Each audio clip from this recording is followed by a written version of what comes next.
जमींदार आदित्य नारायण आज ही अपनी संपत्ति की पेटी लेकर नाव में सब लोगों के साथ यात्रा शुरू करेंगे। तुम लोगों को क्या करना है, याद है ना? हुजूर, ये सब बुरा काम हमसे तो नहीं होगा। हाँ, हमने जमींदार जी का नमक खाया है। हाँ, बेईमानी नहीं कर पाएंगे हम। ओह, फिर वही बात तुम लोगों की। जमींदार जी तुम्हें देते ही क्या है, सोचो, 2 वक्त की रोटी और थोड़ा सा पैसा। क्या मन नहीं करता है एक बहुत अच्छी जिंदगी गुजारने का?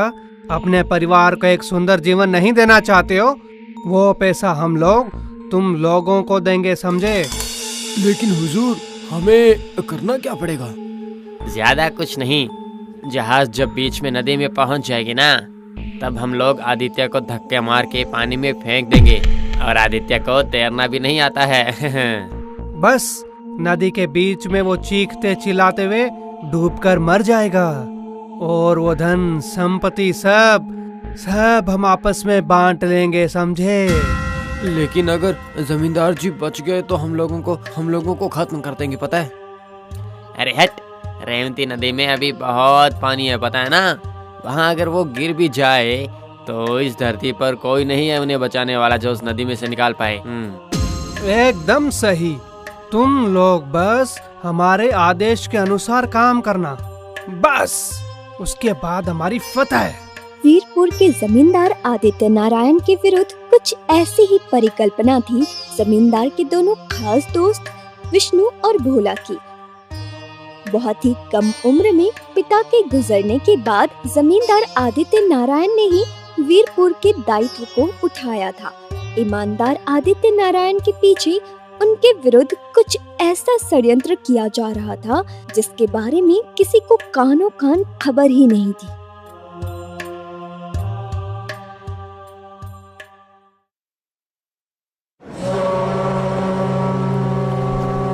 देखो, तुम दोनों ने कहा था कि यदि मैं जहाज से व्यापार करने जाऊंगा तो तुम दोनों भी मेरे साथ आओगे। अब तुम दोनों की इच्छा पूरी हो गई है। बात तो सही है, तुम्हारी कृपा से हमारी इच्छा पूरी हो गई है। तुम यही बताना चाहते हो क्या हमें? हाँ, बात तो तुम्हारी सही है।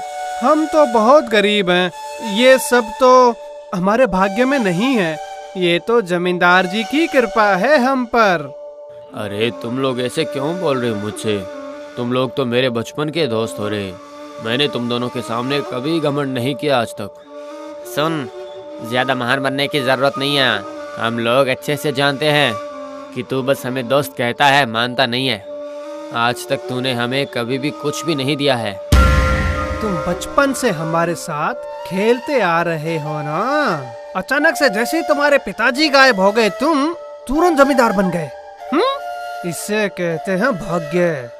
विष्णु, भोला, अचानक से क्या हो गया तुम्हें? मैंने आज तक ऐसा कभी सोचा तक नहीं कि तुम दोनों इतने जलते हो मुझसे।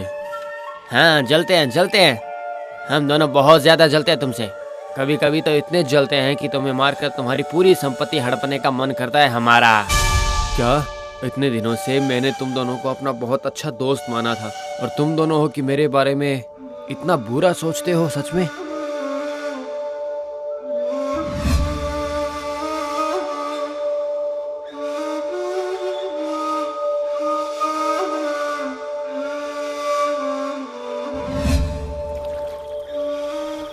हमारे दिल में क्या है ये अगर तुम्हें पता चलेगा तो उस डर की वजह से तुम्हारी सांसें रुक जाती।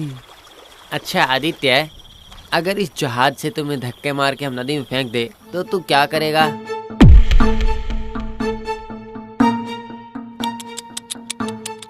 हे भगवान, तुम्हें तो तैरना भी नहीं आता है ना? अब मतलब तुम दोनों मुझे मारना चाहते हो? नहीं कर पाओगे। मेरे साथ मेरे सैनिक जो हैं।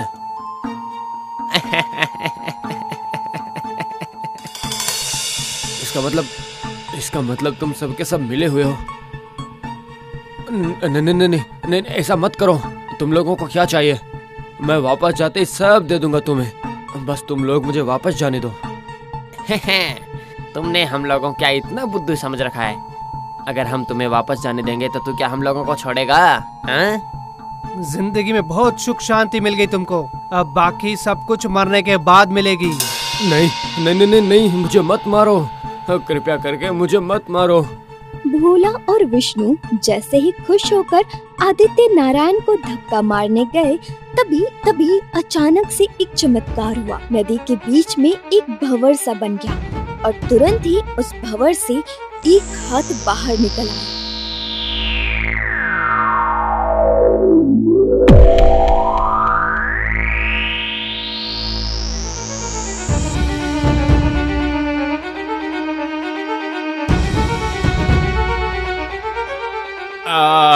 ये क्या हो रहा है? बचाओ बचाओ।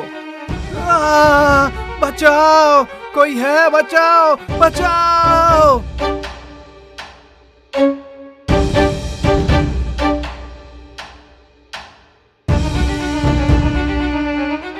बीच नदी में भोला और विष्णु के साथ सारे षड्यंत्रकारी को खींच के ले जाया गया।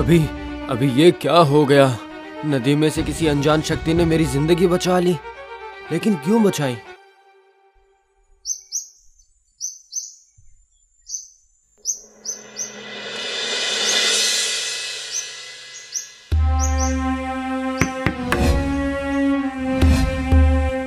जमींदार जी सर्वनाश हो गया है। गांव के लोग बहुत गुस्से में हैं और घर के बाहर लोग इकट्ठा भी हुए हैं। क्या कहा गुस्से में है? लेकिन क्यों? भोला और विष्णु के साथ तो मैंने कुछ भी नहीं किया। लेकिन ये सब लोगों को आखिर कौन समझाएगा? आप थोड़ा बाहर तो आइए।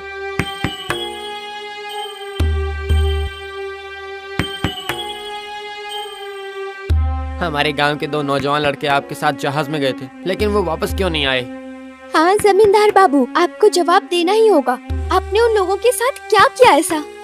दोनों लड़कों के घर वालों ने रो रो कर हालत खराब किए हैं और आप है कि यहाँ पर हाथ पे हाथ रख कर बैठे हुए हैं। आप लोग कृपया करके शांत हो जाइए। मेरी मरी हुई माताजी की कसम खाकर मैं कह रहा हूँ, भोला और विष्णु के साथ मैंने कुछ भी नहीं किया है।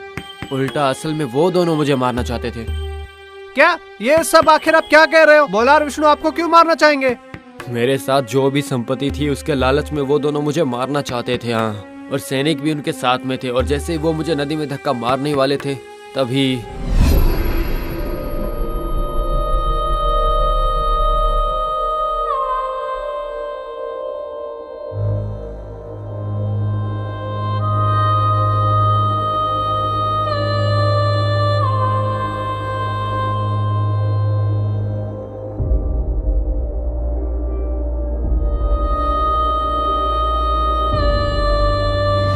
मुझे नहीं पता, मुझे सच में नहीं पता कि आखिर उस पवित्र नदी ने मेरी जान क्यों बचाई थी। उसके बाद से मैंने बहुत सोचा था, लेकिन मुझे कोई भी ठीक ठाक जवाब नहीं मिला। आदित्य की बातें पूरे जंगल में आग की तरह फैल गई। सभी लोग चर्चा करने लगे, लेकिन वास्तविक घटना के बारे में कोई कुछ नहीं कह पा रहा था। उधर आदित्य नारायण गांव के बूढ़े पंडित को बुलाते हैं। पंडित जी, आपने तो सब सुना हुआ है ना? हाँ, मैंने तो सब कुछ सुना है बेटा। आप इस गांव में बहुत सालों से है ना पंडित जी, इसलिए मैंने सोचा कि अगर आप इस विषय में कुछ सलाह दे पाते तो। देखो बेटा, हम 3 पीढ़ियों से इस गांव में हैं और मेरी भी उम्र 60 बरस है। कभी ऐसी घटना के बारे में मैंने कभी ऐसा कुछ नहीं सुना है। ये तो मैं पहली बार सुन रहा हूँ। मैं क्या करूँ, मैं इधर सोच के पागल हो रहा हूँ। पंडित जी, आप कुछ करिए। उस नदी में ऐसी कौन सी शक्ति है जिसने मुझे नई जिंदगी दी है पंडित जी? सच में इस विषय में मैं तुम्हारी कोई सहायता नहीं कर पाऊंगा, लेकिन हो सकता है कि कोई ऐसा इंसान मिल जाए जो तुम्हारे इस विषय में सहायता कर पाए और तुम्हें शांति मिल जाए। ये आप क्या कह रहे हैं पंडित जी? सही तो कह रहा हूँ। तुम एक काम करो, गांव में ये घोषणा कर दो कि उस नदी में जो भी घटना तुम्हारे साथ हुई है उसके विषय में तुम्हें जो कोई भी बताएगा या उसके बारे में कुछ भी जानता है उसे तुम पुरस्कृत करोगे। पंडित जी के कहे अनुसार पूरे गांव में घोषणा करवा दी गई, लेकिन 3 दिन बीत गया पर कोई आया ही नहीं। इधर जमींदार आदित्य बहुत निराश हो गए। अचानक से एक सैनिक खबर लेकर आया। जमींदार जी, बाहर कोई आदमी आपसे मिलने के लिए आया है, लेकिन कपड़े देखकर लगता है कि वो बहुत ही गरीब है। चाहे गरीब हो या चाहे अमीर हो, तुम जाकर उससे कह दो कि मैं अभी मिल नहीं पाऊंगा। मैंने बहुत बार कहा जमींदार बाबू, लेकिन वो है कि मानने को तैयार ही नहीं है। कह रहा है कि बहुत दूर से आपकी घोषणा सुनकर आया है। घोषणा सुनकर आया है क्या?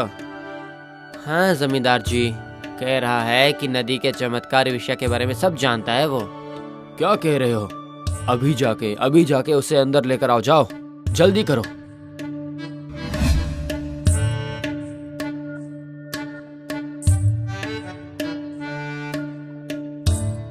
प्रणाम जमींदार जी, आप मुझे नहीं पहचानते हैं, लेकिन मैं आपको पहचानता हूँ। आपकी घोषणा सुनकर मैं यहाँ आया हूँ। आपने मेरे सैनिकों से कहा है कि आपको नदी के चमत्कार के बारे में सब कुछ पता है, तो आप बताइए मुझे कि आप उस नदी के बारे में क्या जानते हैं। जमींदार जी, आज मैं आपसे जो भी बात कहूँगा या जो कहने वाला हूँ, वो बात मैंने आज तक कभी भी किसी को नहीं बताई। देर मत कीजिए, कृपया करके खुलकर बताइए मुझे आप। जमींदार जी, आपको पता है ना कि आपके बाबा के शासन काल में एक बार इस घर में डकैत ने हमला किया था। हाँ, सब कुछ जानता हूँ, और उसके बाद से ही तो मेरे पिताजी गायब हो गए थे, सही कहा ना? लेकिन आप अचानक ये सब मुझसे क्यों पूछ रहे हैं? लेकिन इसके साथ उस नदी की घटना का क्या संबंध है, बताइए। गहरा संबंध है जमींदार जी। वह डकैत की टोली, मतलब जिस टोली ने यहाँ पर हमला किया था, उसी टोली का एक सदस्य मैं था। क्या आप एक डकैत हैं? हाँ, आज से लगभग 20 साल पुरानी बात है ये। मैं एक डकैत की टोली का सदस्य हुआ करता था। बहुत सारे लोगों के धन संपत्ति मैं लूट कर लेकर आता था, कभी कभी साथ मिलकर भी। अचानक योजना बनी कि जमींदार जी के घर पे डकैती करनी है। अमावस्या की रात को हम लोगों ने जमींदार जी के घर पर हमला कर दिया।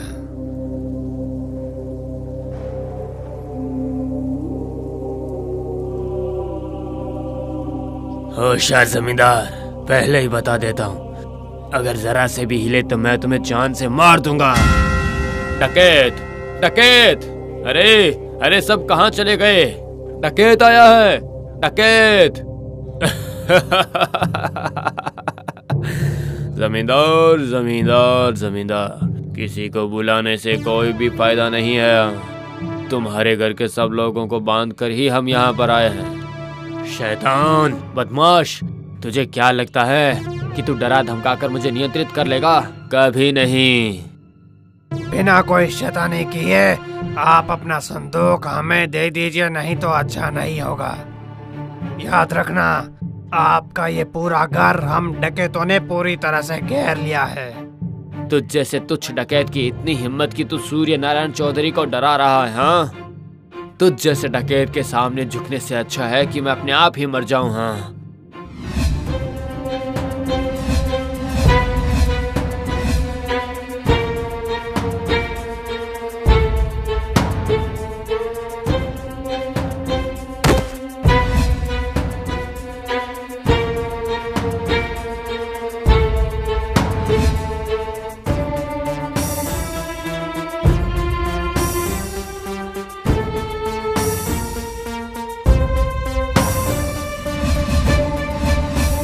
खबरदार जमींदार, हम लोगों ने तुम्हें चारों ओर से घेर लिया है।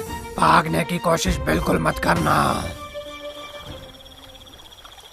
कहा ना, नाव से उतर जाओ जमींदार जी, और वो संदूक हमें ला कर दे दो, नहीं तो हम गोली चला देंगे। हाँ, ये क्या कह रहे हो तुम? गोली चलाने की बात तो नहीं हुई थी।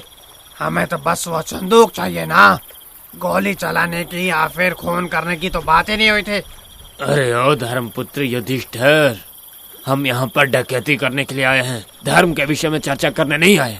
अगर संदूक नहीं देगा तो जान से मार दूंगा और छीन लूंगा। आप लोगों ने मिलकर मेरे पिताजी पे अत्याचार किया था। आप लोगों को मैं मुझे पता है मैंने पाप किया है और बस इसीलिए आज मैं यहाँ आया हूँ। लेकिन मेरा यकीन कीजिए, मैंने सबको बहुत बार मना किया था कि कोई गोली ना चले, लेकिन उन लोगों ने मेरी एक नहीं सुनी और उन्होंने गोली चला दी। कायर हो तुम लोग। जब तक मैं जिंदा हूँ तुम लोगों को किसी भी हालत में ये संदूक हाथ लगने नहीं दूंगा। हाँ, आखिरी बार कह रहा हूँ, जमींदार नाव घुमाओ और घाट पर आओ, नहीं तो हम सच में गोली चला देंगे। कभी भी नहीं। जो करना है तुम लोगों को कर लो। संदूक तो तुम्हें कभी नहीं मिलेगी।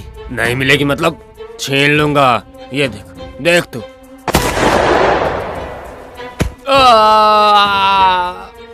हाय हाय, ये क्या किया तुम लोगों ने? जमींदार जी के हाथ पर गोली लग गई है। मैं कह रहा हूँ अभी भाग जाओ यहाँ से। हट जाओ, ऐसा नहीं होगा। बंदूक मुझे दो। तभी डकैत सरदार ने बंदूक छीनकर जमींदार की छाती पर एक गोली मार दी। जमींदार जी आखिरी बार चिल्लाकर वहीं पानी में गिर गए। मार दिया, तुम लोगों ने जमींदार जी को मार दिया। ये क्या किया तुम लोगों ने? बहुत बोल रहा था, उसके जीते जी संदूक हमें कभी नहीं मिलेगी। अब देखो वह संदूक कैसे हम लोगों को अभी के अभी मिल जाती है।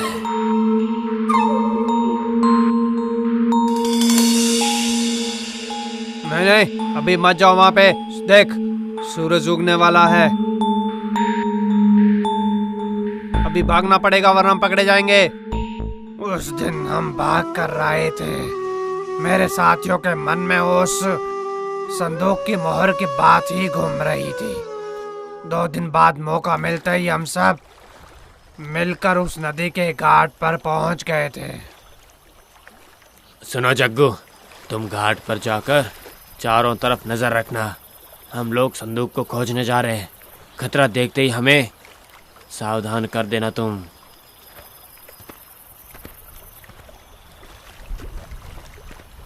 वो लोग नदी के अंदर चले गए, लेकिन कुछ ही देर बाद मुझे चिल्लाने की आवाज सुनाई दी और चौंक कर मैंने देखा कि पानी से एक लंबा हाथ निकल कर आया और वो हाथ मेरे दोनों साथियों को पकड़कर मारते हुए पानी के नीचे खींच कर लेके चला गया और उनको जोर जोर से पटक रहा था और फिर वो अंदर लेकर चला गया। उस दिन मैं वहां से बहुत तेज भागा,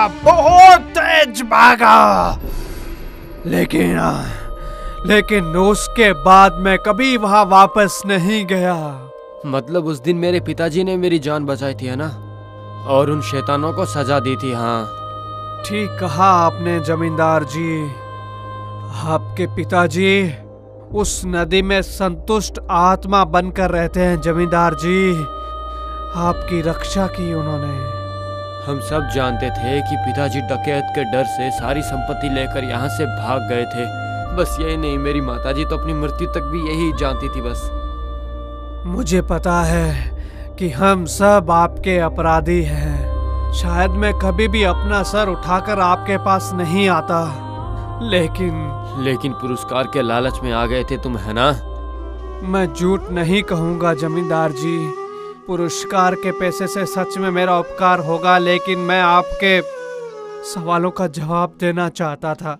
आपसे खड़े रहकर मैं नजरें मिलाना चाहता था जमींदार जी। हाँ, ये सच है। अगर आप नहीं आते तो मेरे पिताजी के बारे में इतना बड़ा सच कभी किसी को पता नहीं चलता। मेरे पिताजी की मृत्यु का रहस्य जिंदगी भर के लिए रहस्य बनकर ही रह जाता। कुछ दिन पहले जब आपकी घोषणा मुझे सुनाई दी, तब मैं खुद को रोक नहीं पाया। मुझे पता है कि जो मैंने किया है उसकी मुझे माफी नहीं होती है, फिर भी शायद पाप धुल जाए। मुझे आपको किसी भी प्रकार का दोष नहीं देना है। जो होना था वो हो गया। आप अभी जाइए और जाने से पहले आप अपना पुरस्कार लेकर चले जाइए। जमींदार जी, आखिर मैं आपसे एक अनुरोध करना चाहता हूँ।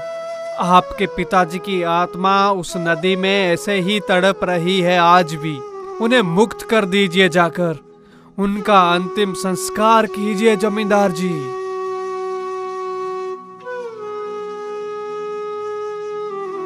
इसके बाद आदित्य नारायण ने अपने पिता का अंतिम संस्कार किया।